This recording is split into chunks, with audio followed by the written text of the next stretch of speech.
Well, 3 times today I have tried to make a video of my garden. I don't know what happened to that leaf there. And something's happened. Got so many videos on here of our little grandbaby Camilla that I think I'm about to run out of space, so I think it automatically was shutting off. Anyway, remember this was my worm bed. I just pulled up about 50 cantaloupe plants.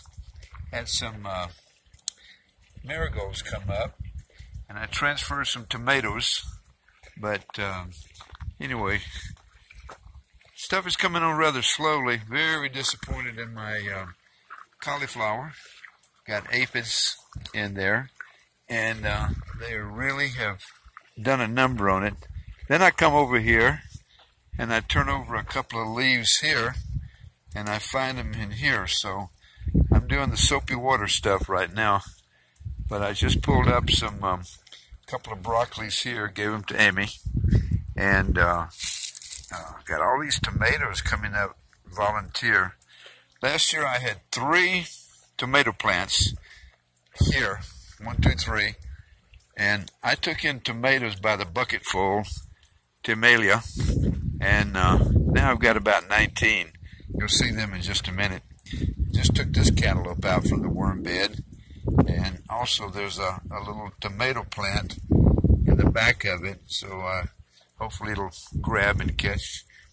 And this was my the one I call my Christmas tree lettuce. Looked just like a Christmas tree until I started pulling the leaves, and now I'm letting it go to seed. And go around here and chives. That's what these things are, my chives. And I usually cut them, but I don't know, I just let things grow and go to seed. And if I decide to eat it, yeah. Got more green lettuce seeds up there. And about another month, there's a lot of stuff here hidden, like a tomato plant that'll be up here, you know, boom, boom, boom, pretty soon. Another cantaloupe. I pulled one, I had another tomato about this size, and I pulled it out and got it ready to take into Robert, the son-in-law, and I just replaced it with one out of the worm bed. I got all these. That's one thing cool about the aquaponics is you can grow so much stuff so close because it's constantly being fed. The fish poop,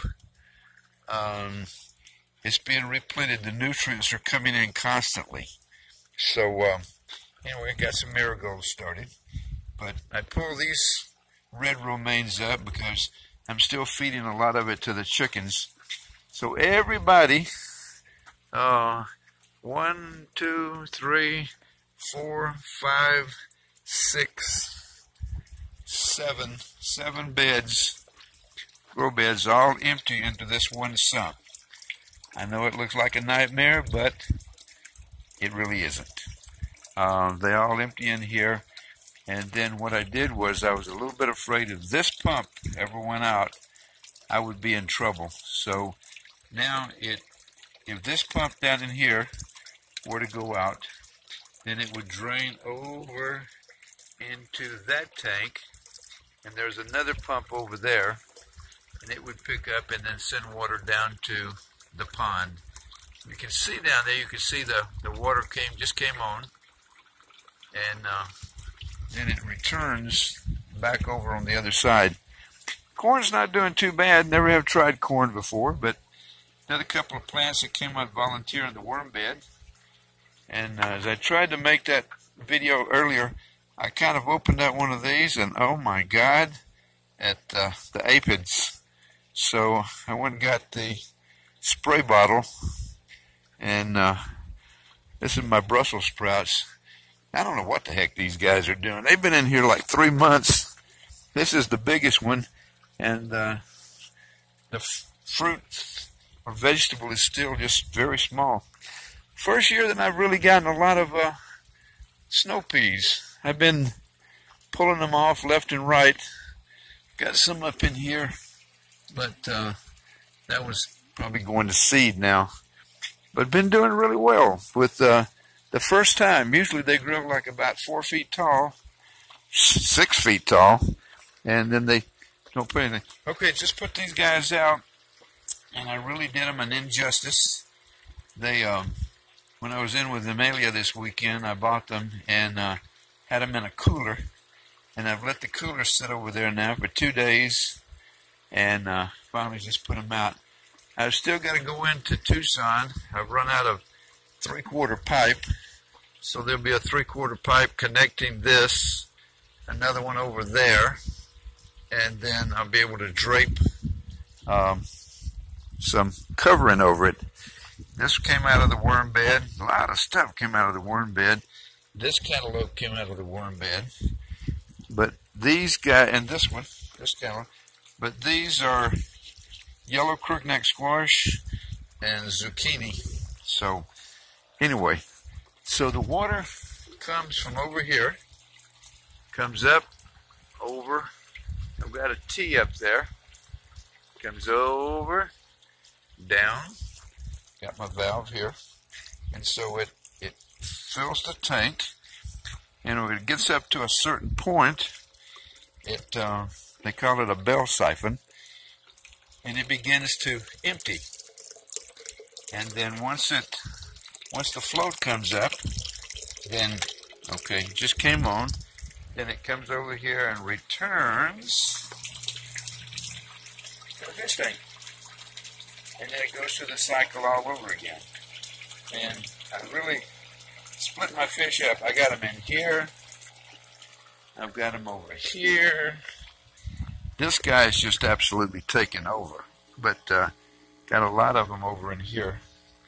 I mean, I bought a couple of 100 feeders a while back. So anyway, remember my pomegranates that I have mentioned before, that I was eating a pomegranate through the seeds on the ground. And anyway, so got my beans. And I know it's just a few, but it's nice to come out, have supper, and you want a little something to add to a salad. You come out here. Got beets that'll be coming up pretty soon. Once they get a little bit larger, I'll be able to take this framework away, but the birds really enjoy beet leaves. Got a birdhouse, what they call a gourd. My goodness, I forget what that actually, birdhouse gourd? Yeah, I think so.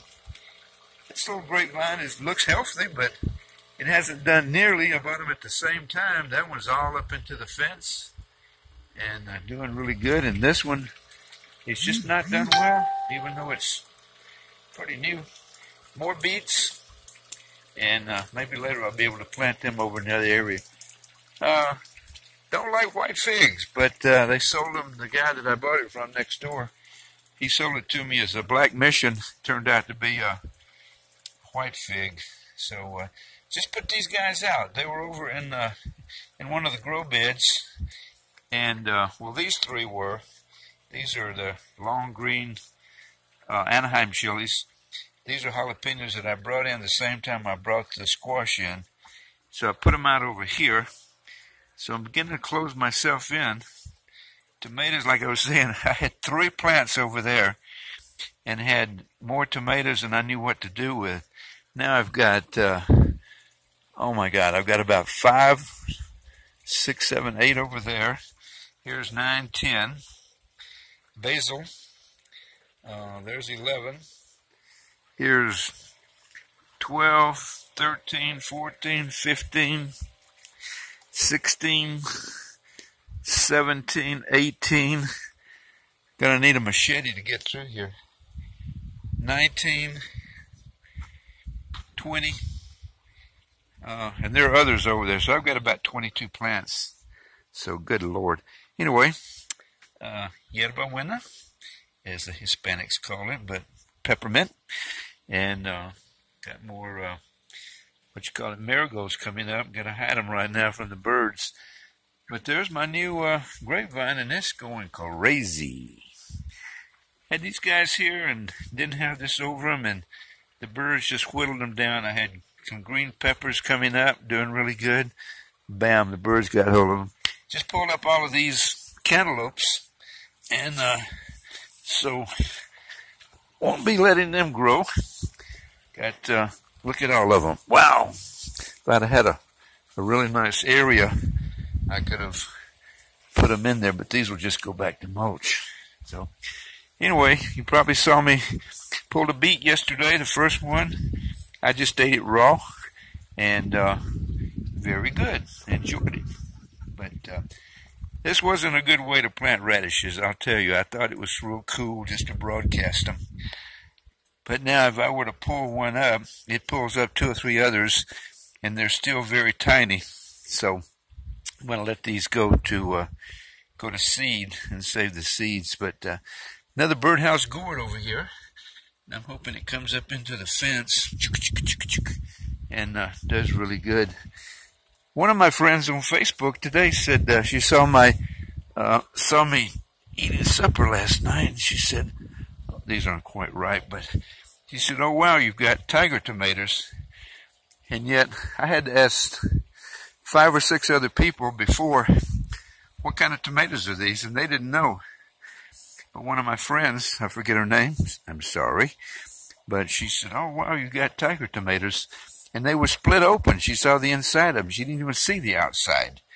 But from the outside, you can see why they call them tiger tomatoes.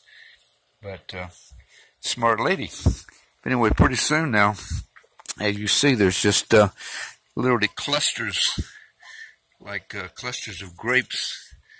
So I'll be getting them from over, you know, a lot of tomatoes. Anyway, okay, cucumbers. Coming up slowly but surely. Another white fig. Don't like white figs, as I said, but it's coming on. And one more cucumber. I'm going to put some stakes in here and try to guide it up into the wire here. So, but anyway, I don't know what the hell's going on with my mandarin orange. Looks like it's finally put in some growth, but this thing's like 4 years old. And this is the first time it's put any growth. This guy is like 3 years old, and it had 5 or 6 little oranges on it. Every one fell off, and then the new growth started coming. So maybe I haven't watered it deep enough as I think. Had this grapefruit, and it had 5 or 6 really nice grapefruits on it. I see one here, but see the yellow? That thing will fall off. See what I mean? And I got one over here that's green, this one, and that one is probably going to stay. But that's the only one out of about a dozen. But it is fairly young. This thing wouldn't be able to support a grapefruit, but I thought, hey, what the heck, why don't I plant some corn in there since I'm going to be watering the grapefruit? And got jasmine, and anyway, sun's really doing a number on this loquat, and I might have to move it around in the shade somewhere. But anyway, got the pond.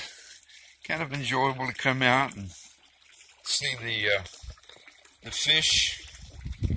It's a shame they aren't bass, so I could go fishing or catfish. But the catfish will eat the little fish, so I really need the fish poop, you know, for my plants more than anything. So, almost sold this filter. I am so glad I didn't, because it really does a good job on cleaning this place. This is kind of a mess. I just took the other float off because it was leaking and picking up water. So. And then John, with John's pond plants over in Florida, he told me to take out the water hyacinths and put them in a tub of mud. Well, I'll be dog. There's the things I needed earlier today. I left them down here. Anyway, he told me to take what was left of the water hyacinths, which is pretty sad, and put them in a bucket of mud up here. So See how much nicer the loquats do that have just a little bit of shade? But this one out here in the direct sun, it's taking a beating. They're kind of a tropical plant. So another year, this is the third year that these plums were loaded with flowers, beautiful, just loaded with flowers, and every one of them fell off. Another loquat, and this pear tree is not looking real good, and last year the black aphids ate that thing up. So it's a battle. It's a constant freaking battle, and still no eggs from my quail. This has been over a month. Hey guys, and I separated them, but they haven't laid one single egg in about 5 weeks. So the eggs aren't real bad, you know. Of course, they're little tiny things. It takes about 5 eggs to make one chicken egg, but they are good. So and they don't cost much to feed them. So, all right, that's about it. I don't know what else to say except hasta la vista. Hope you enjoyed it. If you like, like to do stuff like this, it's a lot of fun, and it's fairly profitable if you get the right system down. Okay, have a good night.